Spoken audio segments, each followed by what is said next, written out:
안녕하세요. 피부 관리실을 운영하고 있는 40대 여자입니다. 누군가 내게 질투를 할 때 주변 사람들은 네가 질투할 구석이 있으니까 질투를 하겠지 라고 질투의 대상이 됐다는 걸 오히려 자랑할 만한 걸로 생각을 하라고 하잖아요. 네가 그 정도로 잘났으니까 질투하는 거다 하고요. 물론 그런 긍정적인 생각이 내게 동기부여가 될 수 있지만 질투를 하다 못해 아예 시기에 눈이 멀어서 나를 깎아내리려고 한다면 차라리 그런 동기부여는 없는 게 훨씬 낫다는 걸 저는 결혼 후 시댁 식구들에게 시달리면서 알게 됐어요. 남편은 제가 20대 후반에 친구를 통해서 만나게 됐는데요. 남편은 술집을 운영하는 제 친구 가게의 단골이었어요. 종종 친구 가게 매출 올려주려고 가면 늘 같은 사람이 있는 거예요. 뭐지? 이 사람은 올 때마다 있네? 하고 신기하게 생각을 하고 있는데 친구에게 물어보니 못해도 일주일에 3번은 오는 동네 단골이라는 겁니다. 예의 바르고 성격도 좋아서 오면 늘 안주 서비스를 팍팍 챙겨드리는 몇 안 되는 손님이라고요. 저도 친구 가게에 자주 가는 편이라서 어느새 그 가게에 갔을 때 단골인 남편이 안 보이면 허전하기까지 하더군요. 그러다가 친구가 정식으로 소개를 해주고 친구 가게에서 같이 술 한잔 하다가 가까워졌고 어느새 연인까지 되어 있더군요. 당시 중소기업에 재직 중이었던 남편은 서글서글하고 무던한 성격에 나서지는 않지만 묵묵히 본인 할 일은 책임지고 하는 성실한 성격이었어요. 저희 아버지는 그런 남편을 보고 저렇게 조용한 데 없으면 허전한 성격이 진국이다 라며 칭찬하셨죠. 저희 아버지는 남편을 사위처럼 예뻐하신다기보다 정말 아들처럼 예뻐하셨어요. 아버지 눈에는 결혼 전 인사드리러 갔을 때 바짝 긴장해서 아버지가 반주로 드시던 고량주를 물인 줄 알고 마셨다가 그대로 기절해서 처음 간 저희 부모님 댁에서 자고 간 남편이 귀여워 보이셨나 봐요. 저희 아버지 버릇이 꼭 술을 머그컵에 드시는 거였거든요. 아침에 비몽사몽 일어나서 얼굴도 못 들고 연신 죄송하다고 제가 미쳤었나 보다고 하는 남편에게 아버지는 손수 북엇국을 끓여 해장을 하라고 하셨으니 첫 만남부터 특별히 애정을 가지고 계셨죠. 남편이 사위로서 이렇게 처가의 사랑을 받는데 저는 어땠을까요? 물론 저도 시댁에 아주 특별한 존재이긴 했습니다. 시댁은 전직 직업 군인으로 퇴직하신 시아버지께서 계셨고 백반집을 운영하는 시어머니 그리고 남편의 2 여동생이 있었어요.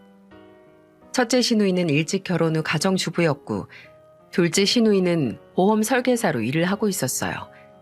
솔직히 이제 와서 말하는 거지만 이 중 정상인은 시아버지 한 분이셨고 나머지 3명으로 인해 저는 결혼 생활 8년 내내 고통받았어요.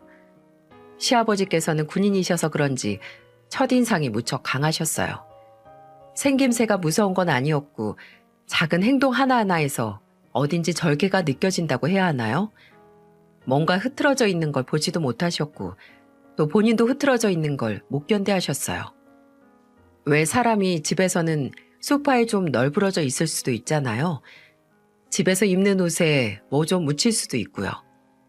근데 시아버지는 그런 게 하나도 없으셨습니다.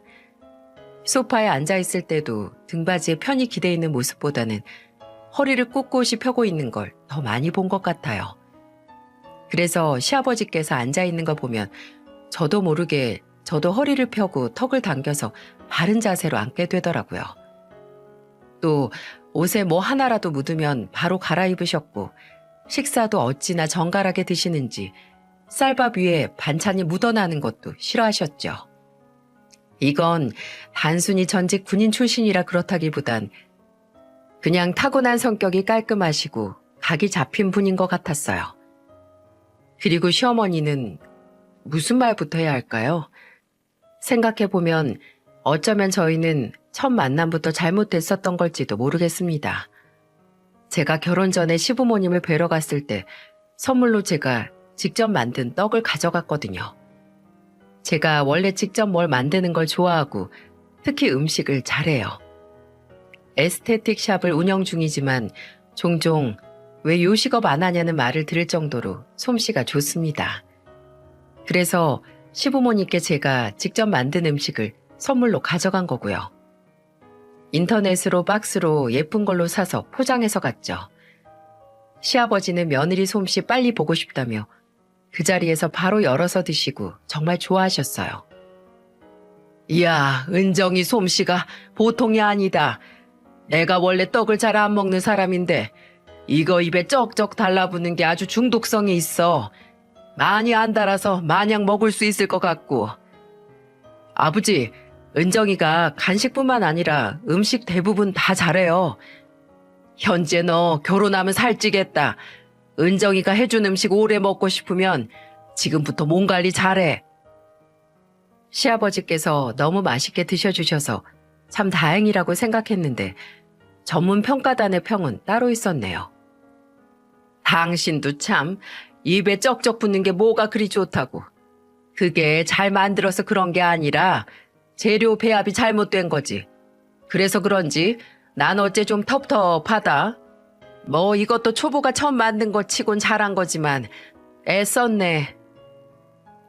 저는 제가 무슨 떡 만들기 경연대회에 나간 줄 알았습니다. 장금이 뺨치는 미각이 있는 사람처럼 제가 만들어간 떡을 이리저리 품평하시더니 하나만 드시고 마시더라고요. 물론 당황하긴 했지만 그래도 시어머니께서 식당을 운영하셨다고 하셨으니 요리하는 사람으로서 자부심이 큰 분이라고 생각하려고 했습니다. 음식 앞에서는 냉정해지시는구나 하고요. 근데 반전은 시어머니께서 음식을 정말 못하신다는 거였어요. 제가 웬만해서는 이렇게까지 말을 안 하고 진짜 먹고 뱉을 정도의 맛이 아니면 입맛도 까다롭지 않아서 맛없다고 생각도 안 하거든요. 근데 어떻게 식당을 하시는 거지? 싶을 정도로 특색도 없고 심지어 간도 맞지 않는 그런 솜씨였어요. 처음에는 시댁에 가서 집 반찬을 먹은 거라 그냥 집에서 가족이 먹는 거니까 별 신경 안 쓰고 편하게 만드신 걸까 했거든요. 근데 그 후 시어머니 식당에도 한 번 가서 먹었는데 식당 음식도 별반 차이가 없었습니다. 저는 그날 제가 가서 시어머니께서 가장 손님이 없는 시간에 저를 부르신 줄 알았는데 식당 음식을 먹어보고 아, 그냥 맛 때문에 손님이 없는 거구나 했어요. 남편에게 들어보니 그 식당도 오래된 것도 아니고 시어머니께서 가게를 하고 싶다고 하셔서 시아버지께서 차려주신 거라고 하더라고요. 시어머니의 손맛을 아는 남편도 시아버지도 시어머니가 식당을 한다고 했을 때는 처음에는 다 말렸지만 시어머니의 고집으로 결국 식당을 차리신 거라고 했어요. 식당 주인이지만 손맛이 따라주지 않는 사람 앞에서 재주를 부려설까요? 저는 신혼 초부터 시어머니께 음식으로 견제를 당해야 했습니다. 저한테 요리는 누군가와 경쟁을 할 만한 게 아니거든요. 요리에 대해 자부심도 딱히 없고 그냥 맛있는 거 하는 걸 좋아하고 먹는 걸 좋아할 뿐인데 처음 시어머니가 저를 견제한다고 생각을 했던 건 결혼하고 처음 시댁에서 명절을 보냈을 때였어요. 시어머니께서 오리탕을 하셨는데 고기 냄새가 너무 나더라고요. 어머님, 오리탕에 다진 마늘 좀 넣을까요? 다진 마늘을? 왜? 아니, 고기 냄새가 좀 나는 것 같아서요. 예, 오리탕은 원래 냄새 때문에 먹는 거야. 네 시아버지가 이걸 얼마나 좋아하시는데. 물론 오리가 내장 때문에 냄새가 심한 고기이긴 하지만 그래도 그걸 오로지 그 잡내 때문에 먹는다는 말을 머리털 나고 처음 듣네요. 시어머니는 넣고 싶으면 따로 덜어서 너 혼자 먹으라고 하셨고 저는 따로 제 국만 덜어서 다진 마늘이랑 카레가루를 조금 넣었어요. 이미 다 조리가 된 상황에서 잡내를 없애려면 좀 강한 향신료를 넣을 수밖에 없었거든요. 그렇게 음식 준비가 다 되고 다 같이 식사를 하는데 옆에서 남편이 그러는 겁니다. 고기에서 냄새가 좀 난다고. 저는 제 국을 먹어보라고 했고 남편이 제 앞에 있는 국을 한술 떠먹더니 말했어요. 어? 뭐야? 왜 당신 국만 맛이 다르지? 냄새가 좀 덜하네? 그때 좀 아차 싶었어요. 남편이 제 국을 떠먹자 시어머니가 저를 쏘아보는 게 느껴졌거든요. 옆에 계시던 시아버지까지 제 국을 드시고 왜 이것만 다르냐고 하시고 거기서 저는 따로 간을 좀 했다고 얼버무렸는데 시아버지께서 본인 국도 간 좀 해주라고 하셨네요. 지금도 그때 좀 후회가 돼요. 그냥 군내 참고 먹을 걸 왜 시어머니의 질투 버튼을 눌렀을까 하고요. 그날부로 시어머니는 본격적으로 견제를 하기 시작했어요. 제게는 아예 음식을 안 시키더라고요. 해봤자 손질이나 뒷정리 정도? 너는 그냥 보고만 있어라. 그리고 배워. 너 너무 네 멋대로 음식해. 라고 하시면서요. 이게 시어머니께서 나름대로 제 기분 나쁘라고 하신 것 같거든요. 근데 저는 오히려 땡큐였습니다. 제가 요리하는 걸 좋아하긴 하지만 귀찮지 않은 건 아니었거든요. 시댁에 가면 그냥 손질하고 뒷정리만 해도 되니까 제가 얼마나 편하겠어요? 물론 그날은 시어머니 애매한 맛의 음식을 먹어야 했지만 그날만 참고 견디면 되니까 미치는 장사는 아니었습니다. 종종 남편이 그러지 말고 제게 시어머니가 안 볼 때 따로 간을 하라고 했지만 제가 그걸 안 해봤겠어요? 제가 결혼 초반에 몇 번 시댁에서 음식을 거들어서 하면 시어머니가 나중에 뭔가 더 간을 하셨어요. 좀 싱겁다. 고춧가루 더 넣어야겠다. 너 젓갈 넣니? 액젓 더 넣어라 하면서 꼭 뭔가를 더 첨가하거나 아니면 짜다고 재료를 더 넣어서 제 음식을 본인 음식으로 만드셨죠. 그래서 그냥 시댁에서는 음식은 안 하기 시작했네요. 저도 편안히 문제 없었고요. 그렇다고 아예 음식은 안 시킨 건 아닌데 김장 같은 힘쓰는 일이 많은 날이면 당연히 저를 부르셨죠. 음식하라는 게 아니고 힘쓰라고 말이죠. 시누이들은 절대 안 부르세요. 딸들은 아주 불면 날아갈까 꺼질까 애지중지하는 분이거든요. 남의 집 딸은 막 다뤄도 된다는 거죠. 그럼 저는 남편을 데리고 갔는데 절대 시어머니가 음식 맛낼 때 간섭하지 않았어요. 해봤자 한 소리만 듣는데 뭐하러 하나요? 시어머니 자존심만 건드린 일이고 김장이야 저희 집도 따로 하니까요. 시어머니께서 김장 양념하는 과정에서 저거 아닌데 좀 더 넣어야겠는데? 아직 안 절여졌는데? 하면서 속이 답답했지만 한 번 지적했다가 네가 뭘 아냐? 이 말을 들어서 포기했습니다. 물론 그날 김장은 완전 망했었지만은요. 저는 익어도 간이 밍밍한 김치는 처음 봤습니다. 그 김치를 드신 시아버지께서는 나중에 제게 따로 저희 어머니 김치를 줄 수 없냐고 하셨습니다. 저는 시아버지께 어머니께 혼날까 무섭다고 솔직히 말했고 시어머니의 이상한 음식 자부심을 아시는 시아버지께서는 본인에게 따로 주면 네가 준 거라고 절대 안 한다고 하셨고요.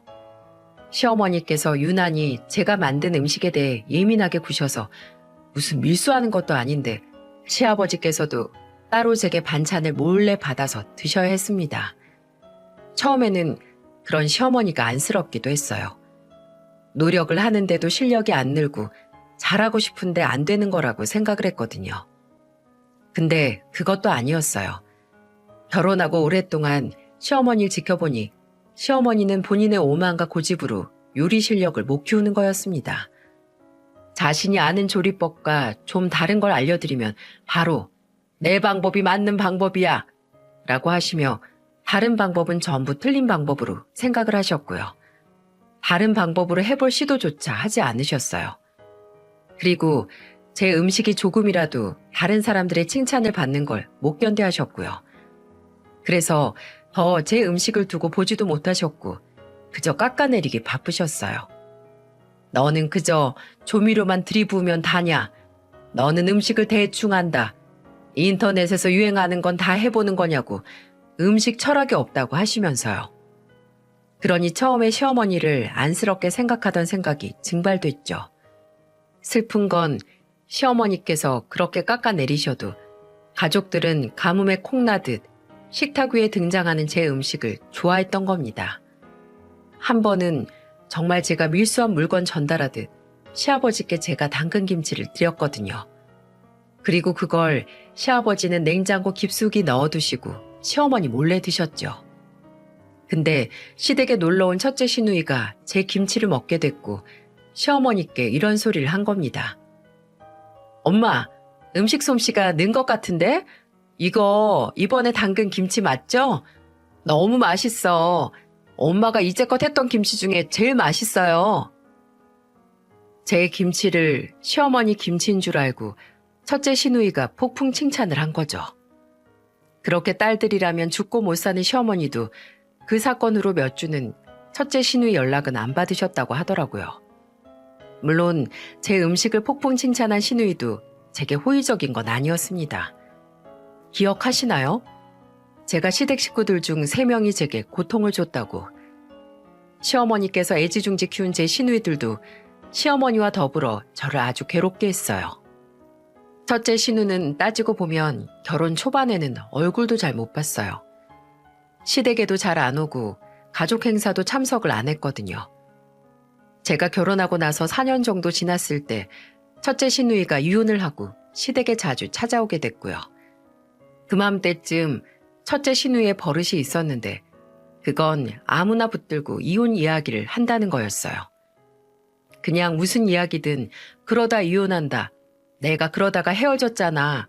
그거 다 이혼 징조야. 새언니도 조심해요. 그러다 언제 오빠가 이혼장 들이밀지 몰라. 하면서 본인이 이혼하고 나니까 세상 사람들 모두 이혼할 것 같은지 조언인지 저주인지 모를 말을 마구 퍼부었죠. 처음에는 상심이 크니까 저러겠지 하고 아 그래요 조심해야겠네 라고 적당히 받아주다가 나중에 남편과 제가 외출했다가 좀 다퉜던 이야기를 듣고 제 3살 된 딸을 보고 진서야 어쩌니?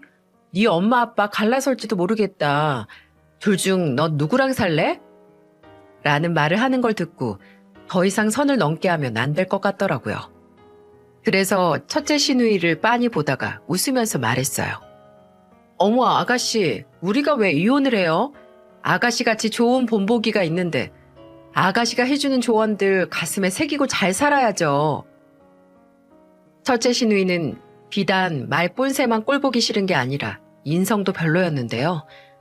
아무리 얄미워도 가족이고 괜히 눈에 밟혀서 첫째 시누이가 이혼하고 얼마 안 돼서 기분 전환하고 싶으면 제 샵에 와서 관리라도 받고 가라고 했어요. 아가씨 이름 말해둘 테니까 언제든 오라고요. 처음에는 첫째 시누이도 고맙다고 관리받을 기회가 없었는데 잘 됐다고 하면서 좋아하더군요. 근데 몇 주 뒤에 샵에 있는데 카운터 직원이 제게 그러더라고요. 사장님이 말씀하신 정은희 고객님 지금 오셨다고요. 그건 제 첫째 시누이의 이름이었고 저는 당연히 첫째 시누이가 온 줄 알았죠. 그래서 인사도 할 겸 나가봤는데 대기실에 앉아있는 건 첫째 시누이가 아니었습니다. 20대 후반으로 보이는 처음 보는 여자였어요. 제가 혹시 누구시냐고 어떻게 오셨냐고 물으니 그 사람이 말하길 인터넷 사이트에서 여기 피부관리 코스를 양도받았다고 합니다. 그러니까 어떤 사람이 본인 이름으로 관리권을 끊어놓은 게 있는데 본인이 못 가게 됐으니 일정 부분 할인된 돈을 주면 그 관리권을 양도한다고 해서 그 돈을 그 사람에게 보내고 왔다고요. 무슨 말인지 이해가 가시나요? 제가 지 생각해서 제 샵에 이름 말해놓겠다고 한 걸 첫째 시누이는 인터넷 중고 사이트인지에 뭔지에 올려 판 거예요. 제 호의를 돈 주고 판 거죠. 너무 어처구니가 없고 화가 났지만 그렇다고 이미 시누이에게 돈을 준 손님을 보낼 수도 없어서 일단 원하는 관리를 받게 해드렸어요. 그리고 물론 첫째 시누이에게 연락을 해서 말했죠. 아가씨, 솔직히 저는 너무 실망했어요. 나는 아가씨 생각해서 내 샵에서 기분 전환할 수 있게 한 건데 그걸 어떻게 돈을 주고 팔아요? 차라리 돈이 없어서 필요하면 말해요. 빌려줄 테니까. 첫째 시누이는 제 말에는 아무 대답도 안 하고 변명도 안 하다가 일방적으로 전화를 끊더라고요. 그 후에 시어머니에게 뭐라 했는지 시어머니는 제게 또 연락을 하셔서 매정하다, 애가 요새 얼마나 힘들면 그러겠냐 라고 저를 타박하셨고요. 진짜 둘째 시누이는 첫째 시누이에 비해 인성이 못됐다거나 말하는 게 얄미운 건 아니었는데 좀 개념이 없었어요. 보험 설계사는 물론 주변 가족, 친인척, 친구와 지인들을 탈탈 털어서 돌아간다고 하지만 아무리 그래도 지 오빠 와이프네 부모님한테까지 연락을 해서 보험 영업, 아니 보험 구걸은 안 하잖아요. 근데 그걸 제 둘째 시누이가 해냈네요. 하루는 저희 부모님께 연락이 와서 받으니까 그 전날 제 둘째 시누이가 연락이 왔는데 보험 상품을 권하더라. 처음에는 우리 지금도 든 보험이 많다고 했는데도 안 끊고 계속 부탁을 해서 아버지 차량 보험을 하나 드셨다는 겁니다. 이건 화가 나는 것도 아니고 너무 황당했어요. 이렇게까지 한다고? 아니, 차라리 나를 거치고 말하던가 우리 부모님 연락처는 어떻게 알아낸 거지? 싶었어요.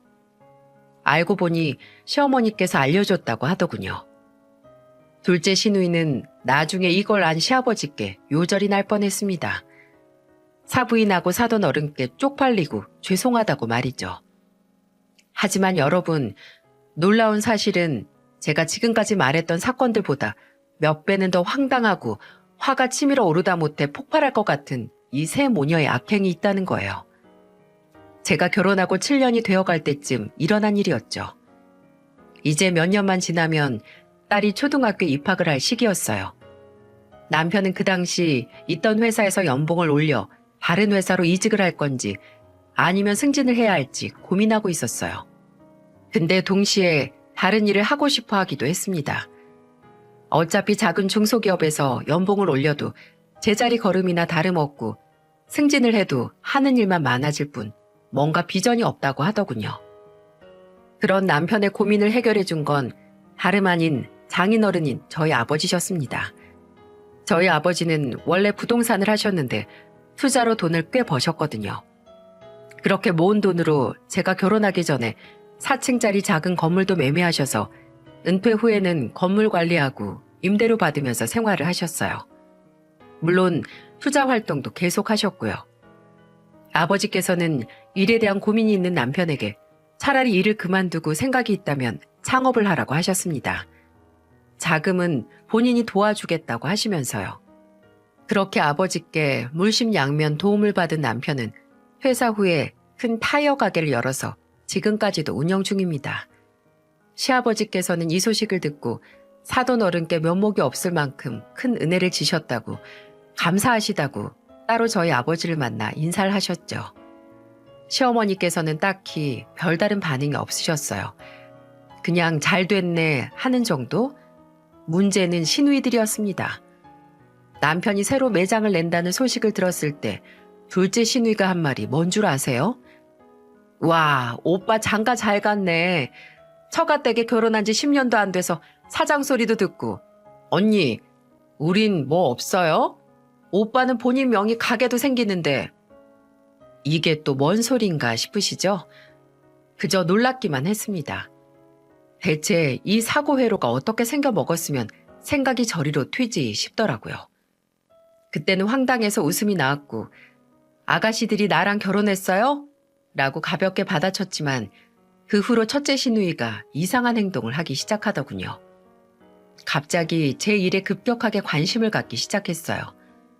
초기 자본은 얼마나 들었고 사람 인건비는 얼마나 쓰냐, 1인 가게는 해봤냐부터 창업에 대한 질문을 퍼붓기 시작하는 겁니다.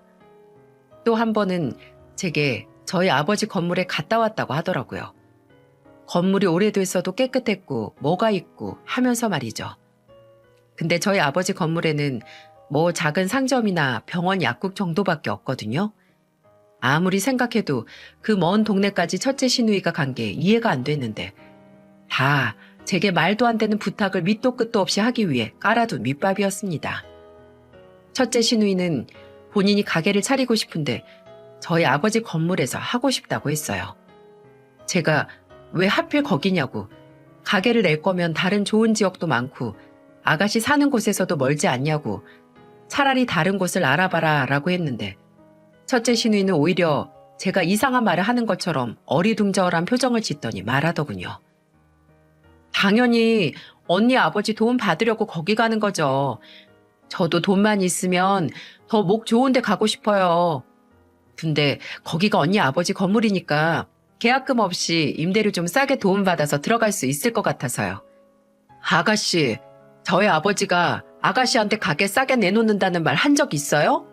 아니면 제가 그렇게 해줄 수 있다는 언질이라도 한 번 한 적 있나요? 그러니까 지금 부탁하잖아요. 아니, 오빠는 사이라고 크게 가게 내줬는데 사돈 처녀는 임대료 문제 하나 해결 못 해주세요? 이건 말로 한다고 해서 알아먹을 인간이 아니었네요.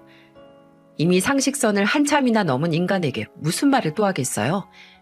1 더하기 1이 2라고 하루 왼종일 설명을 해도 그게 왜 2냐고 3도 되고 4도 될 수 있다고 우길 그런 인간이었죠. 저는 그냥 어차피 거기 나온 가게도 없다고 내가 알기로 앞으로 몇 년은 새 임차인 안 받을 거다 라고 말하고 무시했어요. 근데 무슨 앙심을 품은 건지 그 후로 시어머니와 시누이들이 전부 다 한통속이 돼서 별의별 유치한 짓으로 저를 짜증나게 하는 겁니다. 그런 거 있죠? 당사자 앞에 두고 이름만 바꿔서 뒷담도 아니고 앞담을 하는 거. 그걸 셋이서 제 앞에서 했네요. 마치 다른 사람 이야기 마냥 제 얘기를 하는 거예요. 둘째 시누이가 지하고 같이 일하는 사람 중에 윤정이라는 사람이 있는데 되게 재수없고 뭐든 지가 잘난 줄 안다. 집이 좀 사는데 얼이 빠져서 지 친정 돈을 다 지 남편한테 쓰고 시댁에는 아무것도 안 한다는 이야기를 하는 겁니다. 감이 좀 오시나요? 그럼 옆에서 첫째 시누이가 지도 그런 사람 안다고 같은 유치원 학부모 중에 지가 요리를 잘한다고 잘난 척하면서 애들 간식 만들어서 보내는데 맛도 하나 없어서 애들이 다 남겼다. 근데 지만 모른다고 이런 이야기를 하는 거죠. 여기서 그 윤정이나 유치원 학부모라는 사람은 다 저를 말하는 거였어요. 교묘하게 내용을 바꿔서 제 앞에서 제 욕을 하는 거예요. 어찌나 유치한지. 그걸 듣고 있는 시어머니는 두 딸에게 맞장구를 치며 그런 애들은 언젠가 임자를 만나서 혼나봐야 한다고, 제가 아무것도 아니라는 걸 알게 해야 한다고, 어디서 갑질이냐라고 썽을 내셨죠. 대체 왜 그렇게 빤히 보이는 유치한 짓을 하는 게 본인들 얼굴에 침을 뱉는 행동이라는 걸 모를까요? 한심하고 가짜나서 상대하고 싶지도 않았습니다. 그냥 마주하고 있는 것만으로도 제 수준까지 떨어지는 것 같고 시간이 아까웠어요. 근데 아무리 시간이 아까워도 무시할 수 없는 짓이 있었죠. 그냥 유치한 앞담으로 끝낼 것이지 왜 굳이 저를 지들하고 같은 수준으로 끌어내려고 한 걸까요? 그 사건이 일어난 건 지난 시어머니의 칠순잔치 날이었습니다. 처음에는 따로 식당을 빌려서 손님들도 초대할 생각이었지만 시어머니께서 나이 먹은 게 뭐 대수냐고 싫다고 하셔서 가족들끼리만 시댁에서 식사를 하기로 했거든요. 물론 저는 그날도 음식을 해갈 생각이 없었고요. 근데 저희 부모님께서 집으로 진짜 싱싱한 게를 한 박스 보내주셨어요. 저희 시아버지께서 게장을 정말 좋아하시거든요. 그 게를 보는 순간 이걸 게장을 만들어서 시댁에 가져가 말어 라는 고민에 빠졌네요. 분명 해가 봤자 시어머니는 음식심사위원회 빙의 돼서 제 음식이 맛이 없다는 말을 아득바득 하실 테고 시누이들도 거기에 신나게 맞장구 칠 텐데 싶었거든요. 그러다가 그래, 시어머니께서 칠순이기도 하시고 또 시아버지가 그렇게 좋아하시는 간장게장 오랜만에 솜씨 발휘해서 만들어 가자 했어요. 싫은 소리 듣는 건 잠깐이고 저야 참고 무시하면 그만이니까요. 그래서 하루 종일 게 손질하고 숙성시켜서 시어머니 칠순잔치에 맞춰서 가장 맛있는 3일째 되는 날 게장을 들고 남편과 시댁으로 갔죠. 그뿐만 아니라 남편과 상의하고 시어머니께 드릴 용돈 50만 원도 뽑아서 봉투에 넣어갔습니다. 제가 만든 간장게장을 시댁 식구들에게 보이면서도 또 무슨 소리를 들을까 긴장을 좀 했습니다. 당연히 시아버지께서는 그날 온갖 종류의 음식 중에서 제 게장만 골라 드실 정도로 맛있게 잘 드셨고요. 저는 분명 시어머니가 아예 손도 안 대시거나 아니면 다리 하나 드시고 또 무슨 트집을 잡아서 다시 입에도 안 대실 거라고 생각을 했거든요. 근데 그날은 제가 만든 게장을 잘 드시는 게 아니겠어요? 뭐 게장을 오랜만에 먹어서 그런가? 먹을만 하네 하시면서 밥 한 공기를 게장으로만 드셨어요. 놀라웠죠. 제가 만든 음식은 쳐다도 안 보시던 분이 먹을만 하다면서 드시니까요. 저는 그때 시어머니께서 이제 좀 음식에 대한 이상하고 고집스런 자존심을 내려두셨나 하는 순진한 착각을 했습니다. 평화로웠던 칠순잔치 다음 날, 그 전화가 오기 전까지 말이죠. 네, 어머님. 너 대체 그 게장에 뭘 넣은 거니? 그거 만들고 얼마나 지난 거 가져온 거야? 네? 게장이요? 그거 냉장고에서만 숙성시켰는데 무슨 일 있으세요? 아니, 냉장고고 자시고 내가 어제 그거 먹고 지금까지 아주 딱 죽겠어. 오한이 들고 열이 나서 감기 몸살인가 했는데 배도 싸르르하게 아파오고 먹은 거 다 개원했어.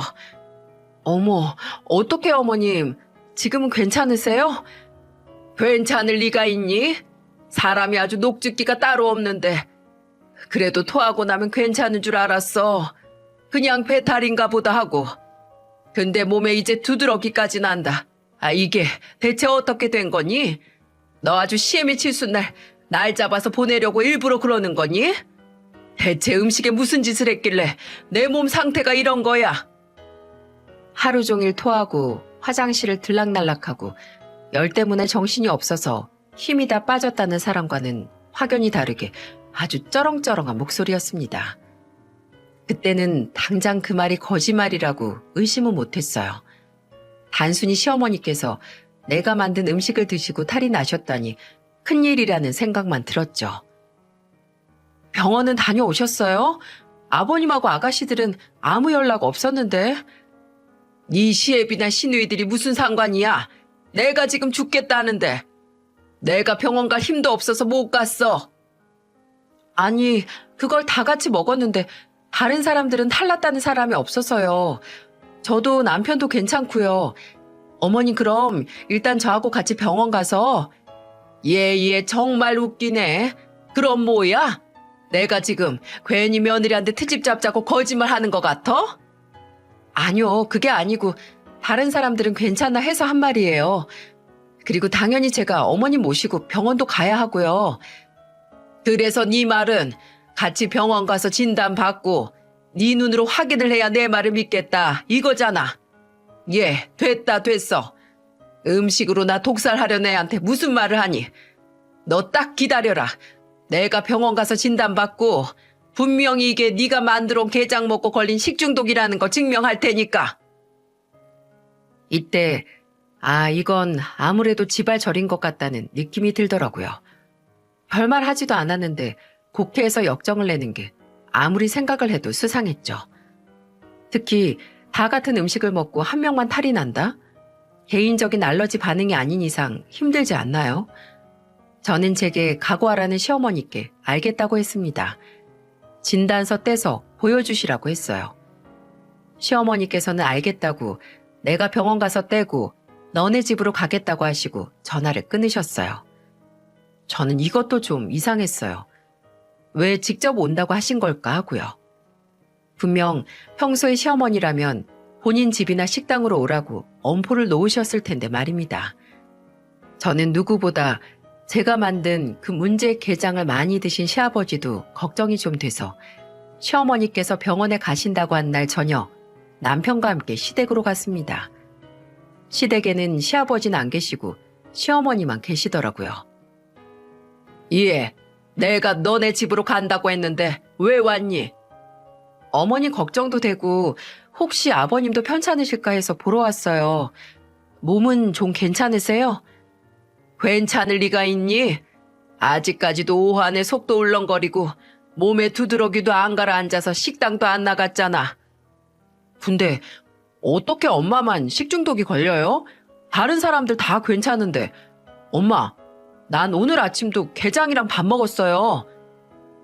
넌 그럼 네 엄마가 이런 걸로 거짓말이나 한다고 생각하니? 그래, 마침 잘 됐다. 이거 봐, 이거. 시어머니는 저와 남편 앞에서 A4 용지만한 종이를 내미셨어요. 거긴 분명 진단서와 의사 날인, 병원 명과 함께 상세불명의 세균성 식중독이라는 내용이 있었죠. 얼핏 보면 그건 분명히 의사가 진단을 내려 도장까지 찍은 진단서였지만 참나, 만들려면 좀 정성껏 만들던가요. 그 병원 진단서에는 날짜가 나온 곳이 총 2군데가 있었는데 하나는 제가 가기 전날 날짜가 찍혀 있었는데 나머지 하나는 전혀 다른 2020년이라는 날짜가 떡하니 찍혀 있는 겁니다. 어머님, 근데 여기 날짜가 다른데요? 여기는 잘 적혀 있는데 이건 2020년이에요. 뭐? 어머, 이게 뭐야? 병원에서 실수를 했나 보지. 서류를 잘못 작성했던가 해서 내가 병원에서 받아올 때 못 봤는데. 에이, 엄마, 이런 걸 어떻게 실수를 해요? 기존에 있던 파일에 쓰던 것도 아닌데. 나도 모르지. 이거 작성한 의사한테 가서 따져야지. 왜 나한테 그러니? 나는 그냥 아파서 병원 가고 진단받고 진단서 떼온 것밖에 없는데. 내가 너무 힘이 없어서 이걸 확인할 정신이 없었어. 아무튼 은정이 너 사과는 안 하니? 네 시애미가 네 손으로 직접 만든 음식 먹고 이리 병이 났는데 어째 너는 반성하는 태도가 아니야? 뭐 하나 사들고 오지도 않고. 아이고, 너 원래 이런 건 음식 만들어서 먹인 사람이 합의금 물어줘야 하는 거 알지? 나 아니었으면 너 벌써 고소 먹었어 얘. 당연히 어머니께서 제가 만든 게장으로 탈이 났으면 죄송하고 또 병원비도 전부 제가 부담할 텐데요. 그럼 어머님, 제가 여기 진단서에 나온 병원에 가서 여기 써있는 박재식 선생님한테 가서 어머님 몸 상태에 대해 자세하게 상담을 받아도 되는 거죠? 제가 그렇게 말하자 시어머니는 갑자기 입을 다무셨어요. 아무 말도 안 하고 제가 든 진단서만 보고 있더라고요. 이렇게까지 해야 했을까요?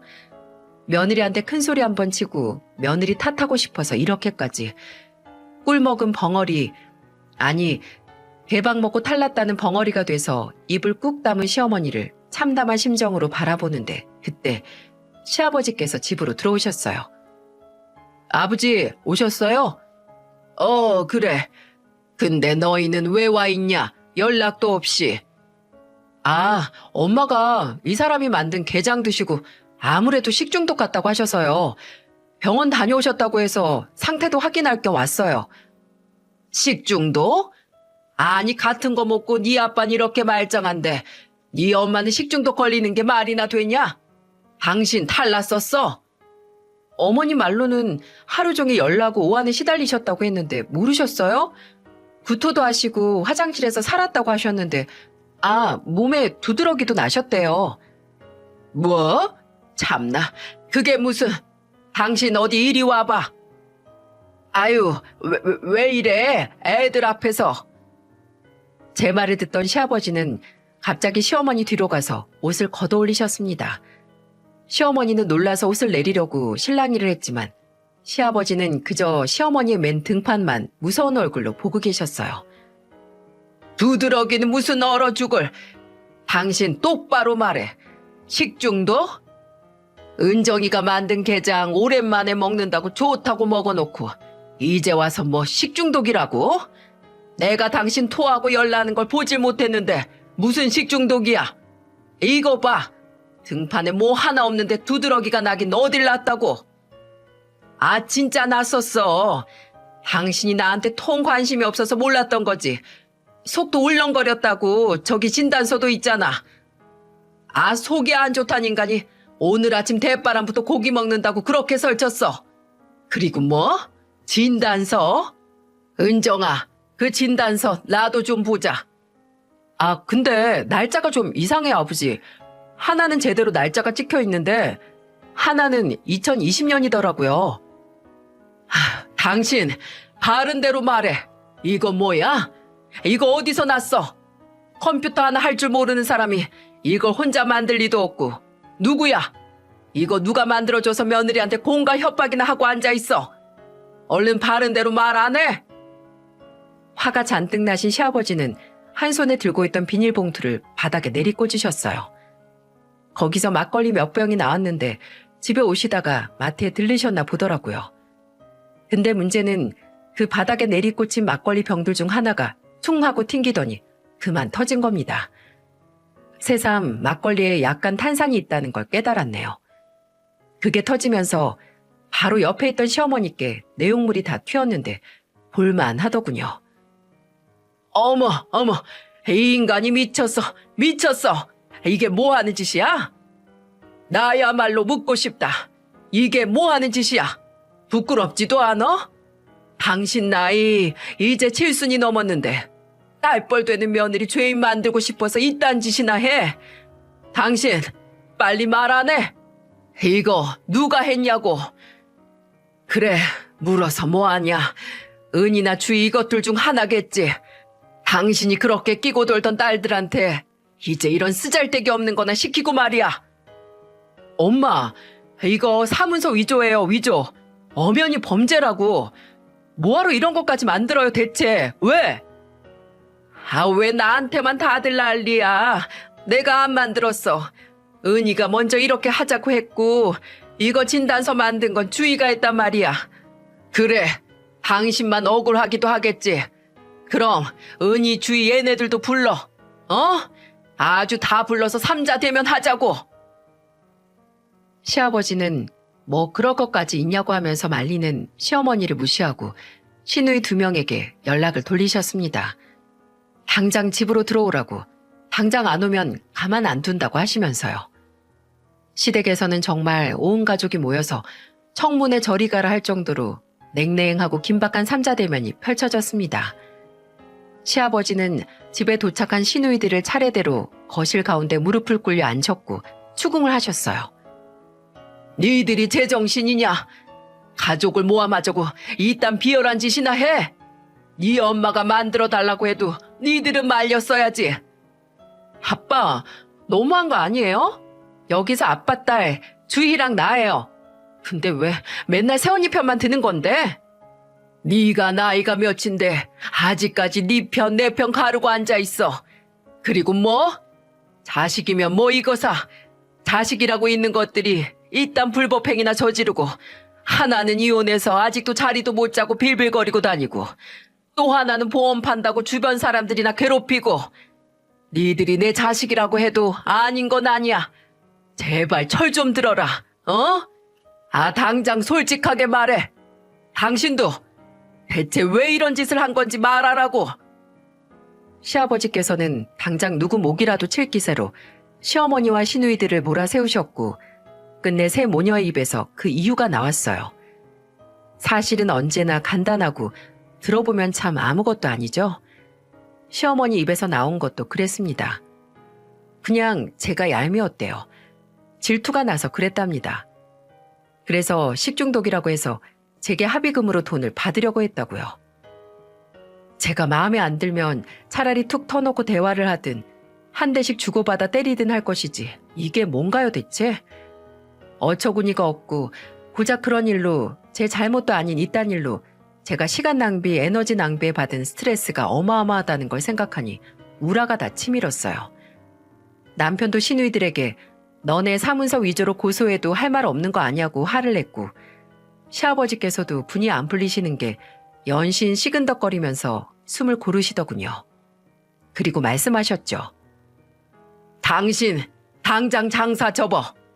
그 식당 내가 다른 사람한테 양도하든 해서 처분할 거야.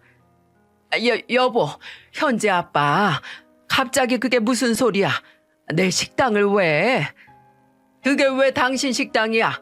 내가 연 내 식당에 당신이 사장 노릇만 한 거지. 며느리 요리 솜씨 질투해서 이따위 사기나 치는 인간을 내가 뭘 믿고 식당을 맡겨. 그 시간에 요리책을 하나 더 보던가 반찬을 더 연구해 만들던가 하지. 이딴 짓이라도 해서 그렇게 며느리한테 이겨보고 싶었어? 다 필요 없어. 내일부터 당장 식당 나가지 마. 아주 내가 문을 걸어 잠궈 버릴 거야. 이건 솔직히 제가 봐도 가혹한 처사였다고 생각을 해요. 시아버지 바짓가랑에 매달려 안 된다고, 절대 안 된다고 울고불고 하는 시어머니는 이제 저에게까지 다가와서 미안하다고, 네 시아버지 좀 말리라고 제정신이 아닌 것처럼 우셨어요. 은정아, 내가 그 식당 없으면 뭐가 있니? 나 그거라도 없으면 정말 빈 껍데기야. 제발, 내가 잘못했으니까 네 시아버지 좀 알려줘라. 너 괜찮다고, 나 용서한다고, 어?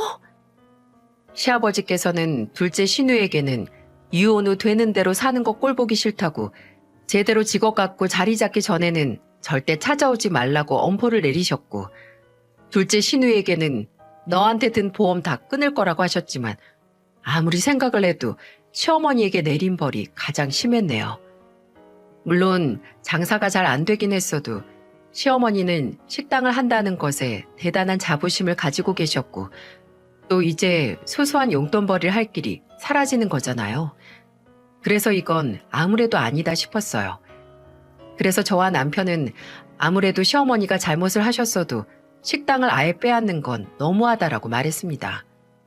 시아버지는 마음 같아선 그 식당 여는데 돈 비용도 갚으라고 하고 싶다고 하셨어요. 저는 아무리 그래도 사람 밥벌이는 건드리는 거 아닌데 이 일로 평생 어머니께 원망 들으실 거라고, 아버님을 위해서라도 그러지 마시라고 부탁을 드렸어요. 다행히 시아버지께서는 식당 문을 닫지 않으셨습니다. 하지만 약간의 변화를 주셨어요. 일단 시어머니는 식당 주방에 출입 금지가 되셨고, 시아버지의 뜻대로 카운터나 서빙 일만 하시게 됐어요. 더 이상 당신 고집대로 음식하면서 손님 쫓아내지 말고 차라리 주방 사람을 늘리자고 말입니다. 그래서 시아버지는 따로 주방 이모님 2분을 고용하셨고, 정말 시어머니는 식당에 나가면 음식에는 손도 못 대시고 서빙만 하시게 됐습니다. 그리고 식당 매출하고 금전 관리도 시아버지께서 도맡기로 하셔서 시어머니는 시아버지에게 월급을 받기 시작하셨죠. 나갈 인건비가 2명이나 늘었으니 당연히 시어머니가 매달 가져가던 돈도 줄어드셨고요. 그리고 저희에게는 앞으로 따로 시댁에 와서 시어머니나 시누이 볼 필요 없다고 하셨습니다. 가족이라고 해도 멀리 떨어져서 얼굴 안 보고 사는 게 최선인 관계가 있다고 하시면서요. 네 시애미나 시누들, 남편으로서 애비로서 창피하지만 다른 사람 잘난 점 보면 그저 시기하고 질투하고 어떻게든 깎아내리는 게 아주 버릇이야. 아직 사람이 덜 돼서 그런 거니 사람 되고 나면 그때 보든지 해라. 어차피 너 봐봤자 너한테도 안 좋고 지들한테도 안 좋아. 미안하다 은정아. 내가 조금 더 신경을 썼으면 이렇게까지는 안 됐을 텐데. 네 시애미나 신우들이 널 시기한다는 건 얼핏 눈친 챘어도 이렇게까지 합심해서 일을 칠 줄 몰랐다. 미안하다. 미안해. 시아버지는 일정 부분 본인 잘못도 있다고 하셨지만 솔직히 시아버지 탓이 어디 있겠어요?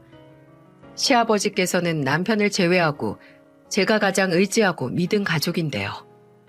시아버지가 없으셨다면 시댁에 가서 새 모녀를 마주하는 게 더 지옥 같았을 겁니다. 인간의 모든 성질 중에서 질투는 가장 추악한 것이고 허영심은 가장 위험한 것이라는 말이 있는데 바로 저희 시어머니와 시누이들을 두고 하는 말이 아닌가 싶어요. 왜 질투를 해도 저 사람이 나보다 더 나은 점이 있고 내가 가지고 있지 않은 점이 있어서 나도 그렇게 되기 위해 노력을 하고 또 동기부여를 받는 사람이 있잖아요. 질투를 바로 긍정적인 힘으로 바꾸는 건데 본인이 그렇게 되지 못하니 되려 자신이 질투를 하는 대상을 본인과 같은 수준으로, 아니 어쩌면 그보다 더 아래로 끌어내리기 위해 그 어떤 짓도 한다면 그건 본인의 가장 추악한 모습을 만천하에 드러내는 일이나 마찬가지인 거죠. 저나 남편은 지금도 시댁 식구들은 시아버지만 왕래를 하면서 만나고 있어요. 시어머니와 시누이들은 그 후로 따로 개인적인 연락을 한 적이 없습니다. 저번에 한번 시아버지께서 식당에 있다고 하셔서 찾아간 적이 있는데 서빙을 하던 시어머니께서 저를 보고 후다닥 식당 안쪽으로 숨으시더군요. 제 앞에서 그리 식당 주인 자부심, 손맛 자부심 다 부리셨는데 이제는 서빙하고 시아버지께 월급 타가신다는 게 창피하셨나 보죠. 솔직히 그 질투와 고집만 없었으면 문제없이 식당도 꾸려가셨을 텐데 안타깝기도 하고 자업자득이라는 생각도 들고 저를 피해 도망가던 시어머니의 모습을 보고 생각이 복잡하기만 했습니다. 불에 한번 데이고 나면 작은 성냥만 봐도 그때의 고통이 생각이 나잖아요. 저는 요즘도 가끔 누가 약간이라도 저를 부러워하는 것 같은 말을 하면 바로 아니라고, 다들 저마다 장점이 있는 거라고 먼저 사소한 질투와 시기에서 제 자신을 보호하고 있네요. 질리도록 질투당해서 고생을 해보니까 좀 예민해지더라고요. 예전에는 칭찬받고 질투를 받으면 그냥 웃고 넘어갔는데, 물론 저도 남을 질투하고 질투라는 감정이 결코 마음대로 숨길 수도 없고 없앨 수 없는 인간의 본능이라는 것도 알아요. 하지만 앞으로는 그 누구도 질투라는 감정에 휩쓸려서 남을 상처 주고 또 자기 자신마저 상처를 받지 않았으면 좋겠습니다. 이야기를 들어주셔서 감사합니다. 여러분 모두 각자 자신의 자리에서 최선을 다하시고 그것에 또 만족을 하고 행복을 느끼시길 바라겠습니다.